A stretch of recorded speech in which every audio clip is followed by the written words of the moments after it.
네, 반갑습니다. 이렇게 여러분하고 이렇게 모두 발언 겸해서 같이 기자회견을 할 수 있어서 대단히 반갑고 감사합니다. 오늘 뭐 다양한 주제들에 대한 이야기들이 있겠지만 오늘 가장 중요한 것은 아마 저와 함께 대한어사협회에 같이 일을 하게 되실 43대 아마 집행부 인선의 건은 가장 중요할 것 같습니다.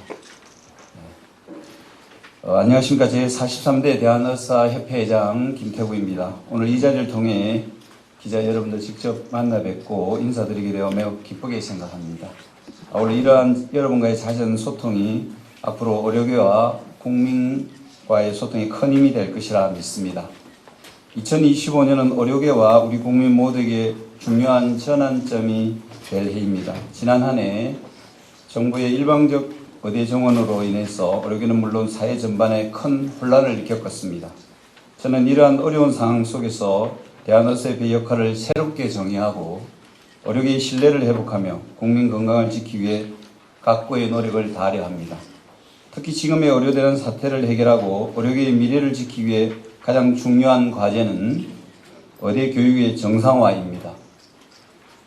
취임 일성으로 밝혔듯이 정부는 의대 정원 확대와 관련한 논의에 앞서 반드시 2025년도 의대 교육의 정상화를 위한 마스터 플랜을 제시할 것을 촉구합니다. 지금 이 상태로는 도저히 의대 교육이 제대로 이루어질 수 없다는 점을 인정해 명확한 계획과 방침을 마련하고 공표해야 의료계도 26년 의대 정원 문제를 포함한 의대 교육 계획을 논의할 수가 있습니다. 저와 제43대 집행부는 의료대란 사태 해결과 대한민국 의료환경 정상화를 위해 노력할 것입니다. 그리고 국민 건강과 생명을 지키는 전문가 단체로서의 사명을 더욱 강화할 것입니다. 의료 현장의 목소리를 반영하고 실질적이고 합리적인 정책을 제안하고 보건의료 정책을 주도하는 대표단체로 위상을 회복하겠습니다.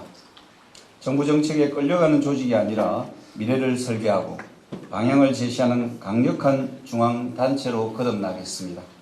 특히 지역과 지역, 세대를 초월한 소통과 화합을 통해 모든 회원이 신뢰할 수 있는 단체가 될 수 있도록 회원들의 다양한 의견을 경청하고 반영하여 의협의 변화와 발전을 체감하실 수 있도록 노력하겠습니다. 대한의사협회는 14만 의사회원의 권익을 보호해야 할 의무가 있는 동시에 국민 건강의 최전선에서 사명을 다해야 할 전문가 집단입니다. 저희 43대 집행부는 국민과 의사 모두가 믿고 의지할 수 있는 대한의사협회를 만드는 데 최선을 다하겠습니다. 이러한 새로운 의협을 만들어 나가기 위해 최적의 인선을 완료하였습니다. 의료사태의 당사자 격인 전공의와 의대생들의 목소리를 최대한 반영하기 위해 대한전공의협의회 박단 비상대책위원장을 부회장으로 임명하였고 젊은 의사들의 참여를 대폭 확대했습니다. 이와 함께 투쟁과 협상에 두루 경험을 갖추시고 회원들로부터 신망이 높으신 분들을 모셨고 실력과 열정을 갖춘 인사들을 균형 있게 기용했습니다. 기자님들께서도 우리나라의 의료가 얼마나 우수하며 국민 삶의 중요한 요소인지 잘 아실 것이고 하루속히 정상화되길 바라실 줄 압니다. 앞으로 저희 집행부가 의료계의 당면 과제를 해결하고 회원들의 권익을 보호하며 국민 건강을 수호하기 위한 실질적인 대안을 제시해 나가는 모습을 부디 애정어린 시선으로 지켜봐 주시고 잘 전달해 주시기를 부탁드립니다. 감사합니다. 네, 발언 감사드립니다. 이어서 43대 집행부 명단을 아마 배포해 드렸을 겁니다. 거기에 대해서 간단하게 혹시 팀장님 설명 좀 해주시겠습니까? 조금 전에 말씀드렸듯이 저희들은 신구 세대를 조화롭게 저희들이 잘 만들었다 그렇게 생각하고 특히 이제 가장 중요한 것은 제가 협회에 출마했을 때 공약 사항으로 말씀드렸던 부분들 중에 가장 중요한 것이 현 의료 사태의 주축은 역시 전공의와 의대생들이라고 생각하고 있습니다. 그들의 목소리가 잘 반영될 수 있는 조직화가 가장 중요하다 판단하였고 그 판단의 기점으로 기본으로 해서 저희 박단 전공의 비상대책위원장님이 저희 부회장으로 같이 임명되어 아마 이 문제를 같이 해결해 나갈 것이다. 그 말씀드리고 또 특히 이 젊은 전공의들과 특히 여기 아직까지 차후에 이제 인선 발표가 좀 추가될 부분들이 있는 부분에 있어서는 아마 의대생들의 역할도 중요하다. 그렇게 같이 생각하고 있습니다. 그 외에 이제 경험 많으신 우리 박명화 상금 부회장님, 그 외에 이제 젊고 유능한 이사진들로 꾸렸고, 특히 향후에 저희들이 가장 중점적으로 대처해야 될 부분들, 정책적인 부분들, 그리고 보험적인 부분들, 그리고 법률적인 부분들, 그리고 대외 협력 파트 부분들에 대해서 경험 많으신 분들과 참신하신 분들로 구성을 했습니다. 특히 이제 저희 이제 그동안 대한의사협회가 개원이 단체라는 이런 오명에서 좀 벗어날 수 있도록 대학 교수님들을 이번에 대변인님과 더불어서 다양한 역할을 할 수 있는 자리에 같이 포진을 했다. 그 말씀 또 추가적으로 드립니다. 여하튼 신구 세대가 잘 어울려서 지금 현재의 어려운 난국을 해결할 수 있도록 그렇게 이번에 인선 작업을 완료했습니다. 이상입니다. 네, 감사합니다. 이어서 질의응답 시간입니다. 질의응답은 먼저 사전 질문을 해주신 기자분들이 계셔서요. 거기에 대한 답변을 먼저 회장님이 이어서 해주시고 거기 이후에 현장 질의응답 시간을 갖도록 하겠습니다. 그리고 시간 관계상 여러분의 모든 질문을 받지 못하기 때문에 일부 질문들은 제가 대변인으로서 답변 드릴 수 있는 기회가 있을 것 같습니다. 먼저 7개의 사전 질의에 대한 답변을 먼저 드리도록 하겠습니다. 혹시 여기 이제 제가 기자분 소속과 성함을 불러드릴 텐데요. 일단 편의상 제가 대신 질문하는 것으로 하고 답변을 회장님께서 해주시는 것으로 하겠습니다. 쿠키뉴스의 신대현 기자께서 질문했던 내용입니다. 의학교육이 부실해질 것이라는 우려가 나온다. 의협 차원의 TF를 구성해 개강 후 학생들의 수업 불만을 접수한다든지 등 의협에서 생각하는 의학교육의 정상화 방안은 무엇인가? 라는 질문이 있었습니다. 실질적으로 의학교육이 좀 부실하다는 지적을 의대 교수님, 학생, 양쪽 모두 다 그동안 계속 이야기해 왔습니다. 그리고 교육에 문제가 없다고 이야기하는 것은 또 정부였습니다. 저는 치밀성으로 그렇기 때문에 정부가 마스터 플랜을 제시해야 된다고 촉구한 바 있습니다. 이런 마스터 플랜이 나와야 의대 교수 또는 학생들이 수긍을 할 것이고 교육이 정상화될 수 있다고 보고 있습니다. 그 이유가 돼야 학생들 수업 불만이라든지에 대한 이야기를 들을 수 있다고 보고 있습니다. 돌아가지도 않는 학생들의 의견을 모은다는 것은 일단 순서가 맞지 않다 그렇게 보고 있습니다. 두 번째 질문도 쿠키뉴스에서 들어온 질문입니다. 의정 갈등 사태 장기화와 잇따른 익명, 의사 커뮤니티발, 막말로 국민들로부터 의료계가 신뢰를 크게 잃었다고 봅니다. 신뢰 회복을 위해 의협은 어떤 노력을 할 것입니까? 일부 익명 커뮤니티에서 도를 넘는 막말들이 조금 통해서 국민들께서 실망하시는 일이 일어난 것은 좀 유감스러운 부분이라 생각하고 있습니다. 의사들도 우리 국민입니다. 그렇기 때문에 막말로 인한 실망을 느끼는 것도 같습니다. 저와 이제 저희 신임 집행부는 국민 여러분의 이해와 공감을 얻기 위해서 열심히 소통할 것입니다. 소통이 잘 되지 않아 발생하는 오해도 많았다고 생각합니다.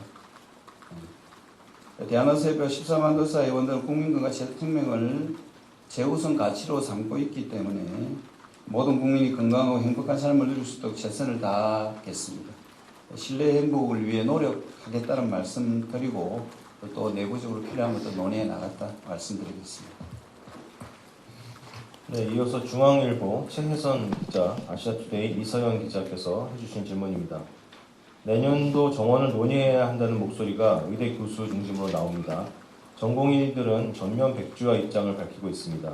절충점을 어떻게 찾을 것인지 내년 정원에 대한 의협의 명확한 입장이 궁금합니다. 여러분 말씀드렸던 바와 똑같습니다. 의대 교육을 어떻게 정상화할 것인가가 가장 중요하고요. 그 부분에 대한 마스터 플랜을 저희도 요구하는 이유가 여러분도 잘 아시겠지만 실질적인 교육이 불가능한 상태지 않습니까? 그 부분에 대한 명확한 이야기를 좀 해줬으면 좋겠다. 오히려 뭐 기자께서 질문한 내용 가지고 오히려 23년 전보다 감안해야 된다는 목소리가 더 큰 상황은 사실이지 않습니까? 정부의 교육에 대한 의견을 먼저 보겠습니다. 이상입니다. 네, 다음 질문은 중앙일보 최혜성 기자께서 해주셨습니다. 이 협의 의료계 대표단체임을 여러 차례 강조하시는데 의료계의 단일안이 나올 수 있나? 어떻게 뜻을 모을 것입니까? 이런 질문입니다. 우선 뜻을 모으는 것은 뭐 듣는 것부터 시작이 된다고 보고 있습니다. 그래서 과거처럼 많이 들어왔었고 또 현재도 듣고 또 내용들을 저희들이 정리해 나가고 있는 단계다. 그렇게 무슨 말씀을 드리고 누누이 강조하지만은 현 사태의 주인공은 전공의 의대생입니다. 그들과 함께 그들의 또 지원 부분이라든지 조율하는 것이 역시 협회의 역할이다. 그렇게 생각하고 있습니다. 네, 다음 역시 중앙일보에서 들어온 질문입니다. 취임사에서 회의체를 탈퇴하지 않겠다는 표현은 의정협의체를 할 수도 있다는 뜻으로도 읽힌다. 정부와 대화 가능성이 열리는 것인지 아니면 상설화가 가능한 것인지 질문드립니다. 네, 실제적으로 뭐 협의체는 그동안에 이제 저희들이 회의체에 있을 때 이제 탈퇴하는 방식으로 어떤 아마 저희들의 어떤 당위 표시가 계속 되어 왔던 부분이 있습니다. 그렇지만 이제 저희들이 원하는 어떤 소기의 성과를 이루내는 데는 좀 한계가 있었다는 점도 저희들이 인식하고 있습니다. 그러다 보니까 이제 사실 이런 곳에서 뭐 다양한 수단 방법들을 통해 좀 저희들이 이제 아젠다를 주도해 나가는 이런 부분도 좀 있어야 될 거라고 보고 있고요. 지금 현재 여러분도 잘 아시다시피 의계 특위와 같은 이런 위원회가 불쑥불쑥 만들어지는 것에 대해서는 저는 적절하지 않다고 보고 있습니다. 가능하면은 상설기구가 만들어지고 그 다음에 이제 심도 있는 어떤 토의가 논의가 돼야 된다고 보고 있지만 지금 현재의 구조는 일방적인 형태로 진행되고 일방적인 결정이 나는 구조라면 저희들은 이런 어떤 협의체는 필요하지 않다. 그리고 그런 특위에 참여는 하는 것은 옳지 않다고 생각하고요. 늘 강조해 왔듯이 대통령 직속의 의계특위가 추진하는 현재의 정책들은 저는 전면 중단되어야 된다고 생각하고 있습니다.